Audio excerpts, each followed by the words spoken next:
तीन नन्ही परियां। एक बार की बात है, दूर देश से एक परीलोक में नन्ही परियां रहती थी। एक का नाम था गुनगुन और दूसरे का नाम था टुनटुन और तीसरी का नाम था चमचम। तीनों परियां बहुत ही नटखट थे। एक बार तीनों नन्ही परियां धरती लोक पर जाने के लिए रानी परी के पास आज्ञा लेने जाती है। रानी माँ, जिस तरह आप पृथ्वीलोक पर गरीब और जरूरतमंद लोगों की मदद करने जाती हैं, हमें भी जाना है। हम भी लोगों के दुख दर्द बांटना चाहते हैं। आप हमें धरती लोक पर भेज दो ना। हाँ रानी माँ, हम भी धरती लोक पर जाना चाहते हैं। हमें भी देखना है कि आखिर धरती पर ऐसा क्या खास है। हमें जाने दीजिए ना। तीनों परियों की इच्छा जानकर और उन्हें अच्छी शिक्षा लेने के लिए धरती लोक पर भेजने के लिए रानी परी तैयार हो जाती है, ताकि वो सही मायने में अच्छी परियां बन सके। ठीक है, मैं तुम तीनों परियों को पृथ्वीलोक पर जाने की इजाजत देती हूँ, परंतु वहाँ रहना कोई आसान काम नहीं है। वहाँ जाकर तुम्हें अपनी रोजमर्रा की जिंदगी जीने के लिए कुछ न कुछ कार्य करने होंगे, समझ गई? तीनों नन्ही परियां रानी परी की बातों को अच्छी तरह समझ लेती है और वो रानी परी की जादुई शक्तियों से पृथ्वीलोक पर पहुँच जाती है। पृथ्वीलोक पर जाकर तीनों परियां एक ही घर में रहने लगती है। तीनों परियां एक फूलों की दुकान में काम करने लगती है। वो दुकान पर फूल तोड़कर लेकर आया करती थी और उसके बाद अपने ग्राहकों को फूल डिलीवरी करने जाया करती थी। तीनों परियों के पास अपनी 3 छोटी छोटी साइकिल भी थे। एक दिन सुबह सभी परियां अपने अपने काम पर जाती है। अरे वाह, आज तो कितना खूबसूरत दिन है। हाँ वाकई में आज दिन तो बहुत ही खूबसूरत है। ये ठंडी ठंडी हवा कितनी अच्छी लग रही है। चलो अपना काम करने चलते हैं। इतना कहकर परियां अपने असली परी रूप में आ जाती थी और फिर अपनी शक्तियों से सुंदर सुंदर फूल तोड़ लेते थे। उनका जहाँ मन करता वो अपने पंखों को फैलाकर उड़ने लगती और अपने जीवन का बहुत आनंद लेती और वापस आम इंसान के रूप में बदल जाती थी। तीनों परियां बहुत खुश रहते थे। मैंने बहुत सारे फूल तोड़ लिए हैं, चलो अब हम दुकान पर चलते हैं। मैंने बहुत सारे सुंदर सुंदर अलग अलग तरह के बहुत सारे फूल लिए हैं। अब चलो हमें अपने अपने दिशाओं में चलकर फूलों को डिलीवर कर देना चाहिए। इसके बाद सभी परियां अपनी अपनी दिशाओं में अपना अपना काम करने के लिए चली जाती है। गुनगुन परी अपने रास्ते चली जाती है और अपने ग्राहकों को फूल देती है। टुनटुन परी अपने रास्ते पर जाकर अपने ग्राहकों को फूल देती है और चमचम परी भी अपने ग्राहकों को फूल देती है। ये लीजिए, ये रहे आपके फ्रेश फूल। वाह, यह तो बहुत ही प्यारे हैं। इसकी खुशबू तो बहुत ही ताजा लग रहा है। मुझे बहुत अच्छा लगा। आपको ये फूल पसंद है? दोबारा हमारी दुकान पर जरूर आइएगा। अब मैं चलती हूँ। थैंक यू बच्चा, तुम्हारा बहुत बहुत शुक्रिया। इस तरह तीनों परियां अपना अपना काम करती थी। तीनों परियां बहुत ही खुश मिजाज थी। उन्हें अपने जिंदगी से कोई तकलीफ नहीं थी। सारा काम खत्म करने के बाद सभी परियां अपने घर वापस आ जाती है। तो कैसा रहा आज तुम दोनों का दिन? मेरा दिन तो बहुत ही अच्छा था। मेरे सभी ग्राहकों ने मेरे फूलों की तारीफ की। मेरा दिन भी बहुत अच्छा था। काश ये सब ऊपर से परी माँ देख रही हो कि हम यहाँ पर कितने अच्छे से अपना काम कर रहे हैं। तीनों परियां आपस में बातें करती है। ये सब ऊपर से परी माँ देख रही होती है। ये परियां तो बहुत ही खुश लग रही है। लगता है इनका जीवन थोड़ा कठिन करना होगा। रानी परी तीनों परियों से उनकी जादुई शक्तियाँ छीन लेती है। अब तीनों परियों को सुबह उठने में देर हो जाती है। तभी गुनगुन परी की आँख खुलती है। वो देखती है कि सुबह के 9 बज रहे हैं। अरे 9 बज गई हैं? ये कैसे हो गया? क्या ये तुम क्या कह रही हो? ये कैसे हुआ? हम इतनी देर तक कैसे सोते रह गए? ये नहीं हो सकता। लेकिन हाँ, ये तो सच में 9 बज रहे हैं। कोई बात नहीं, अभी भी हम जल्दी पहुँच सकते हैं। तीनों परियां जल्दी से एक साथ खड़ी हो जाती है और 1 2 3 बोलती है, लेकिन वो देखती है कि वो तो अपना रूप बदल ही नहीं पा रही। ओह, ये क्या हो गया? हमें एक बार फिर से कोशिश करनी चाहिए। 1 2 3। अरे ये क्या? हमारी जादुई शक्तियाँ तो काम ही नहीं कर रही है। ये क्या हो गया है? तीनों परियों की जिंदगी में भूचाल सा आ गया हो। अब तीनों परेशान हो जाती है, परंतु वो अपने घर के काम खत्म करती है और फिर अपने काम के लिए निकल जाती है। तीनों एक साथ निकलती है। ये आज क्या हो गया है? परी माँ हमारी बातों का जवाब क्यों नहीं दे रही है? हमारी शक्तियाँ काम क्यों नहीं कर रही है? मुझे लगता है रानी परी कहीं बिजी होगी, परंतु इस वक्त हमें अपने काम पर ध्यान देना चाहिए। और जल्दी से पहुंचना चाहिए, नहीं तो मैडम सोचेंगी कि आज हम क्यों नहीं आए और हम कहाँ रह गए। हाँ, लेकिन एक बात बताओ, हम अपने बिना जादुई शक्तियों के फूल कैसे लेकर आएंगे और कैसे ग्राहकों तक पहुंचाएंगे? इसका जवाब हम सबको पता है, ये हमें खुद ही करना होगा, चाहे हम कैसे भी करें। हाँ, तुम बिल्कुल सही कह रही हो। जिस तरह यहाँ पर इंसान सभी कार्य करते हैं, हमें भी उसी तरह सभी कार्य करने होंगे। तीनों परियों को सच बहुत कड़वा लग रहा था, लेकिन उन्हें ये अपने जीवन में लागू करना था। उन तीनों परियों की जादुई शक्तियाँ चली गई थी। अब तीनों परियां अपनी दुकान पर पहुँच जाती है। तभी दुकान की मैडम कहती है, तुम तीनों बहनें आज लेट हो गई हो। पता है दुकान पर कितने सारे ऑर्डर आ गए हैं। चलो जल्दी से अपने काम पर लग जाओ। सॉरी मैडम, वो जरा हमारी आँख नहीं खुली थी, हम अभी अपने काम पर जाते हैं। तुम तीनों बहनों ने ये गलती पहली बार की है, इसलिए मैं तुमसे कुछ नहीं कह रही हूँ। चलो जल्दी से अपने काम पर चली जाओ। उस दिन तीनों परियां बिल्कुल इंसानों की तरह काम कर रहे थे। उन्होंने अपने जादू से कोई भी काम नहीं कर पाए। इतनी मेहनत करने के बाद तीनों बहुत थक गई थी और उन्हें पसीना आने लगा था। अब उन्हें एहसास हो गया था कि वो अभी तक एक चैन की जिंदगी बिता रही थी। उस दिन उन्हें और भी चीजें दिखाई देने लगी, क्योंकि उस दिन वो तीनों बहनें अपनी जिंदगी से बाहर आ गई थी। गुनगुन परी को रास्ते में एक भिखारी दिखाई देता है जो बहुत भूखा होता है, और टुनटुन परी को पार्क में खेलते हुए बच्चे झगड़ा करते हुए नजर आते हैं। और चमचम परी को एक गरीब औरत दिखाई देती है जिसके पास रहने के लिए कोई घर नहीं था। अब तीनों परियां उन सभी की मदद करती है। चमचम परी उस गरीब औरत को कुछ पैसे देती है। ये लीजिए, ये पैसे रख लीजिए। इन पैसों से अपने लिए कुछ खाने के लिए खरीद लेना और एक किराए पर मकान भी ले लेना। पर वो मैं वापस, तुम इन्हें अपने पास रख लो और इन्हें लौटाने की कोई जरूरत नहीं है। भगवान तुम्हारा भला करे बेटी, आज तुमने इस गरीब और जरूरतमंद की मदद की है। भगवान तुम्हारी खुशियाँ हमेशा बनाए रखे। तभी टुनटुन परी पार्क में झगड़ रहे बच्चों की लड़ाई को रोकने के लिए जाती है। सुनो बच्चों, तुम आपस में इस तरह क्यों लड़ रहे हो? तुम जानते हो हमें आपस में यूँ कभी नहीं लड़ना चाहिए। हमें कभी भी किसी की भी आवश्यकता हो सकती है, समझ गए? इस तरह टुनटुन उन सभी को समझाने लगती है। गुनगुन परी उस गरीब भिखारी की मदद करने के लिए जाती है और उसे खाने के लिए कुछ खाना देती है।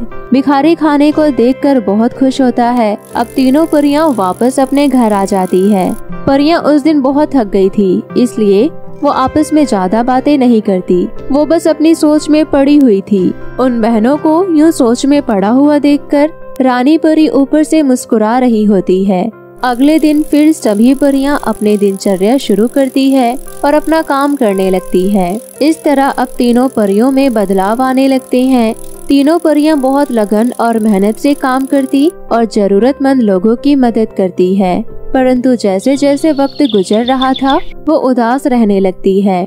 यहाँ पर तो बहुत गलत हो रहा है। इस दुनिया में तो इंसाफ है ही नहीं। तुम्हारा मतलब मैं समझ रही हूँ, लेकिन हम रोज कुछ न कुछ अच्छा करने की कोशिश करते हैं, लेकिन हम लोगों का दर्द कम ही नहीं कर पा रहे हैं। मुसीबतें तो बढ़ती जा रही है, लेकिन अब हम और कर भी क्या सकते हैं? तीनों परियां आपस में बातें कर रही होती है कि तभी उनके कमरे में एक तेज रोशनी होती है। तभी वो तीनों परियां देखती है कि वहाँ पर रानी परी प्रकट हो गई है। परी माँ, आप यहाँ? मुझे ये देखकर बहुत खुशी हो रही है कि तुम तीनों बहनें वही कर रही हो जो तुम तीनों बहनों को करना चाहिए। तुम जानती हो, जब तुम्हारे पास जादुई शक्तियाँ थी तब तुम अपनी ही दुनिया में मग्न में रहती थी। तुम्हें लगता था कि परी बनने का मतलब होता है जादू, इसलिए मुझे तुम्हें समझाने के लिए तुमसे तुम्हारी जादुई शक्तियाँ छीननी पड़ी। मतलब तो आपने हमसे जानबूझकर हमारी शक्ति छीनी थी? हाँ, ऐसा मैंने ही किया था, पर अब मैं तुम्हें तुम्हारी शक्तियाँ वापस देती हूँ। तुम मेरी परीक्षा में पास हो गई हो। और हाँ, मैं तुम्हें बता दूँ ये बात जो तुम्हें परेशान कर रही है। तीनों परियां रानी परी की बात को ध्यान से सुनती है। तुम जानती हो, तुम इस पृथ्वी लोक पर लोगों की जितनी मदद करोगी वो कभी पूरी नहीं होगी। तीनों परियां अब समझ जाती है कि इंसान उम्मीद पर ही जिंदा रहते हैं। रानी परी उन तीनों नन्ही परियों को उनकी शक्तियां वापस कर देती है और अब सभी परियां मिलकर पृथ्वी लोक पर सभी लोगों की मदद करने लगती है। तो मेरे प्यारे दोस्तों, कैसी लगी आपको मेरी ये कहानी? मुझे कमेंट करके जरूर बताएं। अगर आपको हमारी ये कहानी अच्छी लगी हो तो हमारे चैनल को जरूर सब्सक्राइब करें। बाय बाय दोस्तों। एक बार की बात है, एक गांव में सुनीना नाम की लड़की रहती थी। बहुत छोटी उम्र में उसके माता का देहांत हो गया था, जिसकी वजह से वो बहुत परेशान रहती थी और उसके पिता उसकी मदद नहीं कर पाते थे। उसकी ये हालत देखकर उसके पिता सोचते थे कि मैं अपनी बेटी को किसी रिश्तेदार के घर छोड़ाता हूँ। एक दिन उसके पिता ने ऐसा ही करा और अपनी बेटी सुनैना को उसकी मामी के घर छोड़ आए। वो वहाँ पर कुछ दिन रही, पर उसका वहाँ मन नहीं लगा, इसलिए वो अपने घर वापस लौट आई। अब उसके पिता राजीव को गांव वालों ने और रिश्तेदारों ने समझाया, देख बेटा, अभी तेरी बेटी बहुत छोटी है, एक काम क्यों नहीं करते, तुम उसके लिए एक नई माला दो। लोगों के समझाने के बाद उसने तय करा कि वो अपनी बेटी के लिए ही सही, और फिर उसने जल्द ही एक दूसरी शादी कर ली। परंतु जिस औरत से उसने विवाह करा वो बहुत तेज और चालाक थी और वो बहुत लालची किस्म की औरत थी। वो जैसे ही विवाह करके राजीव के घर में आई तो उसने सुनैना को देखकर बोला, अरे बेटी, तुम तो मेरी अपनी बेटी जैसी ही हो, मैं तुम्हें बहुत प्यार दूंगी और बहुत स्नेह से रखूंगी। परंतु असल में ऐसा बिल्कुल भी नहीं था। वो एक तेज चालाक औरत थी और वो सिर्फ अपने पति राजीव के सामने ऐसा दिखावा करती थी कि वो सुनैना को प्यार करती है। परंतु राजीव के काम पर जाते ही वो सुनैना से घर का सारा काम करवाती और उसे खाने के लिए भी कुछ नहीं देती थी और उसे डरा धमका के रखती थी कि वो अपने पिता के सामने अपनी जुबान कभी ना खोले। सुनैना की दशा और खराब होती जा रही थी, क्योंकि वो ना ही अब अपने पिता से कुछ बोल सकती थी और ना ही उन्हें सच्चाई बता सकती थी। वो बेचारी चुपचाप अंदर ही अंदर घुटती रही और ऐसे ही कुछ साल निकल गए। अब धीरे धीरे उसके पिता को आभास होने लग गया था कि उसकी सौतेली माँ उसके ऊपर जुल्म करती है और उसके पिता राजीव भी अपने इस निर्णय पर पछतावा करते रहते थे। मैंने आखिर दूसरी शादी क्यों करी? अब मेरी बेटी को ज्यादा दुख मिलता है। इससे अच्छा था कि वह बिना माँ के ही रहती। एक बेटी ही तो थी, कम से कम उसकी सौतेली माँ उसे परेशान तो नहीं करती। फिर कुछ दिनों बाद राजीव की पत्नी सीमा को एक लड़की होती है। अब देखते ही देखते समय निकल जाता है और वो 10 साल की हो जाती है। अब दोनों लड़कियां बड़ी हो जाती है और अब सिर्फ सीमा ही नहीं, उसकी लड़की पायल भी उसके ऊपर बहुत जुल्म करती थी और उसके साथ बुरा व्यवहार करती थी। वो घर का एक भी काम नहीं करती थी और सुनैना से घर का सारा काम करवाती थी। वो दोनों माँ बेटी मिलकर सुनैना को बहुत परेशान करते थे, पर वो अंदर ही अंदर उन दोनों माँ बेटी से बहुत प्यार करती थी। सीमा दोनों बेटियों में बहुत भेदभाव करती थी और सुनैना को कोई नई चीज नहीं दिलवाती थी यहाँ तक कि वो कपड़े भी सिर्फ पायल को दिलवाती थी और जब उसके कपड़े पुराने हो जाते थे तो वो कपड़े सुनैना पहनती थी। अब दोनों बहनों का सपना था कि वो मॉडल बनके अपना नाम कमाए। एक बार की बात है, सुनैना और पायल को खबर मिलती है कि शहर में एक मॉडलिंग का कॉन्टेस्ट होने वाला है। फिर सुनैना अपनी माँ को जाकर बोलती है, माँ, मुझे भी उस कॉन्टेस्ट में पार्टिसिपेट लेना है। मेरा भी बचपन से सपना था कि मैं भी एक मॉडल बनूं और पिक्चरों में काम करूं। क्या आप मुझे उस कॉन्टेस्ट में पार्टिसिपेट लेने के लिए इजाजत दे सकती हैं? अरे ओ बदसूरत लड़की, वो कॉन्टेस्ट तेरे लिए नहीं है, वो सिर्फ मेरी बेटी पायल के लिए है। तू सिर्फ इस घर में झाड़ू पोछा और खाना बनाएगी। तेरे को कोई हक नहीं है कि तू बाहर जाकर हमारा नाम खराब करे। आखिर तेरा बदसूरत चेहरा देखकर हमारी इज्जत खराब हो जाएगी। तू इस घर में रहकर सिर्फ और सिर्फ घर का काम कर। कॉन्टेस्ट में पार्टिसिपेट तो मेरी बेटी लेगी। एक बार की बात है, राजीव ने सीमा और पायल को समझाया, तुम दोनों सुनैना के साथ इतनी जाति मत क्या करो। आखिर वह भी इंसान है और उसे बहुत बुरा लगता है। वह बताती नहीं है और वह पीछे पीछे रोती है और मुझे उसका दर्द देखा नहीं जाता। सुनिए जी, अगर आपको अपनी बेटी से इतना ही प्यार है तो अपनी सगी बेटी सुनैना को लेकर कहीं और जाकर क्यों नहीं रहते? हमारे साथ इस घर में क्यों रह रहे हो? अगर इस घर में रहना है तो चुपचाप रहो, वरना यहाँ से चले जाओ। अब राजीव परेशान हो जाता है और चुपचाप अपने कमरे में चला जाता है। अब पायल के पास एक फोन आता है। हेलो मैम, कल कॉन्टेस्ट के फॉर्म भरे जाएंगे। अगर किसी को भी पार्टिसिपेट लेना है तो वो कल आकर अपना नाम लिखवा सकता है और पार्टिसिपेट कर सकता है। ये सुनकर पायल खुशी से पागल हो जाती है और डांस करने लगती है और वो अपनी माँ को बताती है, माँ, मॉडलिंग कॉन्टेस्ट में जो जज है वो एक अमेरिकन मॉडल है, पर वो हिंदुस्तानी है और वो बहुत ही हैंडसम है और गुड लुकिंग है। अगर उन्होंने मुझे पसंद कर लिया तो वो मुझसे शादी कर लेंगे और मैं इस देश की सबसे अमीर लड़की बन जाऊंगी। अच्छा माँ, मैं कल क्या पहन कर जाऊँ? बेटा तू टेंशन मत ले, मैं तुझे नए कपड़े दिलवा दूंगी, तू चिंता मत कर। आखिर तू मेरी बेटी है, तू ही इस कॉन्टेस्ट की विनर होगी और वो जज भी तुझे पसंद करके तेरे साथ शादी कर लेगा। उसके बाद हम लोग अमीर बन जाएंगे। वहीं दूसरी ओर सुनैना बहुत परेशान हो गई थी, क्योंकि उसका भी मन था कि वो कॉन्टेस्ट में पार्टिसिपेट करे, पर उसकी सौतेली माँ ने उसे मना कर दिया। इसलिए वो दुखी मन से बाहर आकर रोने लगी। अब वो अपनी सगी माँ को याद करते हुए उनसे पूछती है, माँ, आप मुझे छोड़कर क्यों चली गई? आखिर मैंने ऐसी कौन सी गलती कर दी थी जो आप मुझसे इतनी दूर चली गई हो? तभी उसकी माँ की आत्मा वहाँ प्रकट होती है और उससे बोलती है, बेटा, जो होता है अच्छे के लिए होता है, तू चिंता मत कर, मैं तेरे साथ हूँ, मैं हमेशा तेरे आसपास रहती हूँ। आज मैं तुझे यहाँ पर कुछ देने आई हूँ बेटा, ये ले, ये एक जादुई अंगूठी है। इस जादुई अंगूठी से तू जो मांगेगी वो पूरा हो जाएगा। सुनैना उस अंगूठी को पहन लेती है।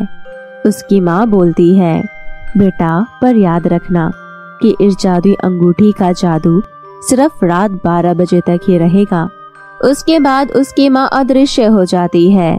अब सुनैना जैसे ही वो अंगूठी पहनती है, उसकी वेशभूषा बदल जाती है और वो एक सुंदर और खूबसूरत लड़की में बदल जाती है।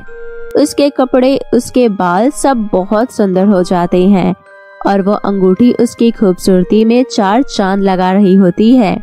अब जैसे ही वो सुंदर बन जाती है, वहीं से वो कंपटीशन की ओर निकल जाती है और वहाँ पर पहले से ही उसकी बहन पायल और उसकी माँ सीमा पहुँच गई होती है और वहाँ पर मॉडलिंग का प्रोग्राम चल रहा होता है।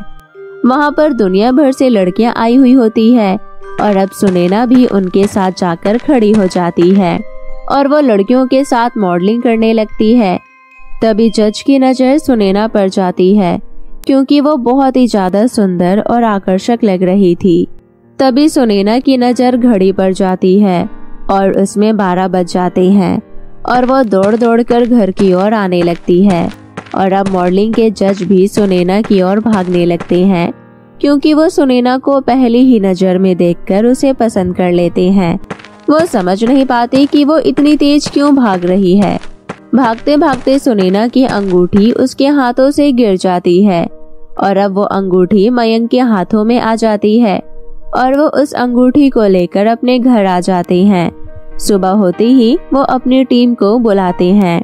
पता करो यह अंगूठी कौन सी मॉडल की थी, मुझे वह मॉडल पसंद आई है, मैं उसी के साथ शादी करूंगा और उसी को अपने पिक्चर में काम दूंगा। अब मयंक की टीम उस लड़की को ढूंढने के लिए निकल जाती है। वो सारी लड़कियों के हाथों में उस अंगूठी को डाल के देखते हैं, पर किसी को भी वो अंगूठी फिट नहीं आती और वो पूरा 1 दिन लगाते हैं, पर उन्हें सुनैना का पता नहीं चलता है।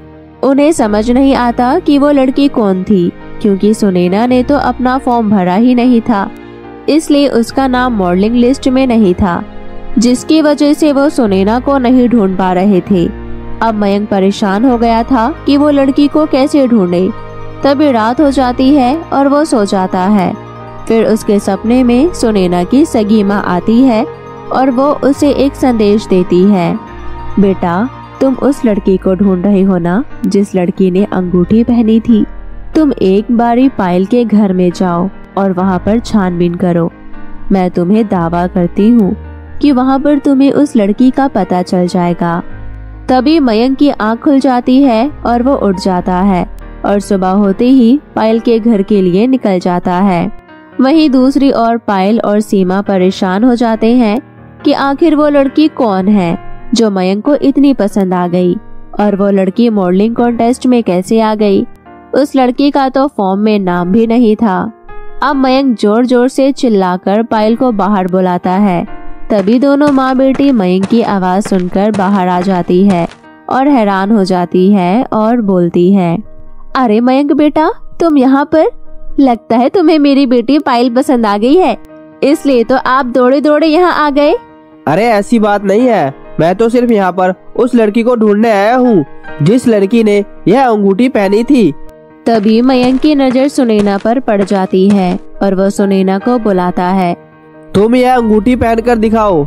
सुनैना अंगूठी पहनकर देखती है तो उसे अंगूठी एकदम फिट आ जाती है और अब मयंक सारी बात समझ जाता है। तभी सुनैना के पिता बाहर आकर मयंक को सारी सच्चाई बताते हैं कि कैसे उसकी सौतेली माँ और सौतेली बेटी उसके ऊपर जुल्म करते थे और उसके साथ बुरा व्यवहार करते थे। कितने सालों तक वो ऐसे घुट घुट कर जीती रही। अच्छा, तो ये बात है, तुम दोनों ने इस भोली सी लड़की पर इतना जुल्म करा है। अभी मैं पुलिस को बुलाता हूँ और तुम दोनों को जेल करवाता हूँ। नहीं मयंक जी, आप ऐसा मत करिए। आखिर ये दोनों जैसी भी है तो मेरी माँ और बहन ही ना। मैं इन दोनों से बहुत प्यार करती हूँ और मैं नहीं चाहती कि इन दोनों के साथ कुछ गलत हो। तो देखा तुम दोनों ने, मेरी बेटी तुम दोनों से कितना प्यार करती है और तुम दोनों उसके ऊपर कैसे जुल्म करते रहे। आज भी तुम दोनों को शर्म नहीं आ रही? जिस लड़की के साथ तुमने इतना गलत करा वह तुम दोनों को बचाने के लिए ही खड़ी है। सीमा और पायल दोनों शर्म के मारे रोने लग जाती है और उन्हें अपनी गलतियों का पछतावा होता है। पर अब वो सुनैना से माफी मांगते हैं। बेटा, आज के बाद हम तुम्हारे साथ ऐसा कभी नहीं करेंगे, तुम हमें माफ कर दो। सुनैना अपनी माँ और बहन को माफ कर देती है और दोनों के साथ प्यार से रहने लगती है। वहीं दूसरी ओर मयंक सुनैना को शादी के लिए प्रपोज करता है और सुनैना उसे हाँ बोल देती है और उन दोनों की शादी तय हो जाती है और अब वो दोनों शादी के बंधन में बन जाते हैं और साथ साथ प्रेम से रहने लगते हैं। तो दोस्तों, आपको हमारी प्यारी सी कहानी कैसी लगी? अगर आपको हमारी ये कहानी अच्छी लगी हो तो नीचे दिए गए लाल बटन को प्रेस करके हमारे चैनल को सब्सक्राइब करें और बेल आइकन को प्रेस करना ना भूलें।